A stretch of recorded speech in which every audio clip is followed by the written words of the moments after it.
तो नमस्ते प्रणाम स्वागत बा रउआ समन के राइटर केपी राज के चैनल पर। और सब बताइए आप सब कैसन बानी। उम्मीद करते हैं रउआ सब भी बढ़िया होखब, अच्छा होखब।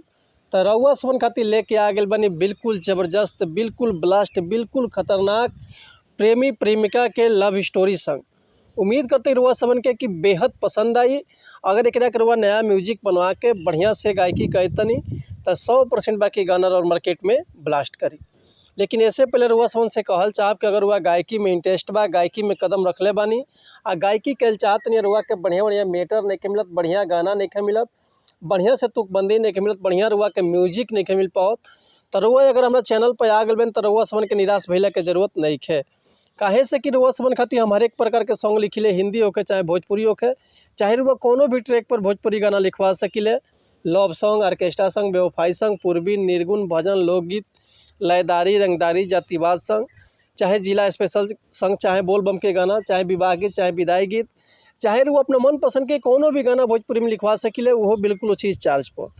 तो ऐसे कहल चाहब रउआ समझ से कि रउआ अगर हमारे चैनल पर आ गए बनी तो रउआ सबके निराश भइले के जरूरत नहीं है। चैनल के लाइक कर दी, सब्सक्राइब कर दी, बेल आइकन प्रेस कर दी, ताकि कोनो वीडियो अपलोड करी तो सबसे पहले नोटिफिकेशन रउआ समन के मिले।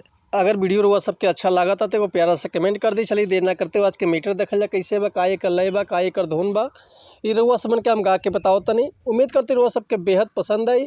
आज से बहुत पुराना फिल्म आई रहे, प्रतिज्ञा फिल्म आई रहे, भोजपुरी फिल्म प्रतिज्ञा, वही में वो पवन सिंह के गाना रहे कि भगवान बड़ी फुर्सत से तोहरा के बनौले बाड़े।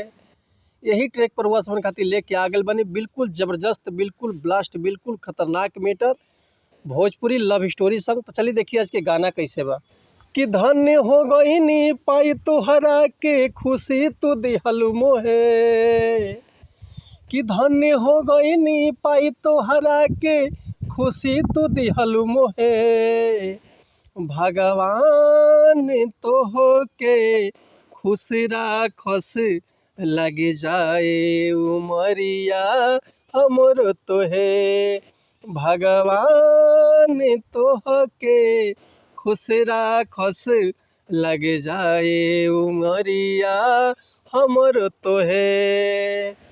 प्रेम के पंछी उड़े गगन में दिल तोहरा के जो है, प्रेम के पंछी उड़े गगन में दिल तोहरा के जो है, भगवान तोह के खुश राखस लग जाए उमरिया हमरो तो है, भगवान तोह के खुश राखस लग जाए उमरिया हमरो तो है।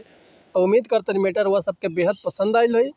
अगर ये गाना के रुआ फुल लिखवाल चाहते हैं तो डिस्क्रिप्शन में हमारा कॉन्टैक्ट नंबर बा, व्हाट्सअप नंबर बा, रुआ कॉल कर सके, व्हाट्सअप कर सके, रुआ के बिल्कुल उसी चार्ज पर फुल गाना मिल जाए। लेकिन एक और बात रुआ सबसे कहल चाहब कि अगर हमारे गाँव में कोनो मिस्टेक होता तो भैया क्षमा चाहते नहीं, ऐसे कि हम गायक ना ही रुआ समझ के खाली बता सकिले, समझा सकिले। तब मिलत है नेक्स्ट वीडियो में कुछ नया गाना, कुछ नया धुन, कुछ नया कंपोजिशन लेके। तब तक के लिए रुआ सब सहमति चाहत नहीं। अगर रुआ कोनो भी तरह के म्यूजिक भी बनवाल चाहते हैं तो बेहिचक कॉल या व्हाट्सअप कर सकते नहीं। हमारा कॉन्टैक्ट नंबर बा 81 78 24 48 75।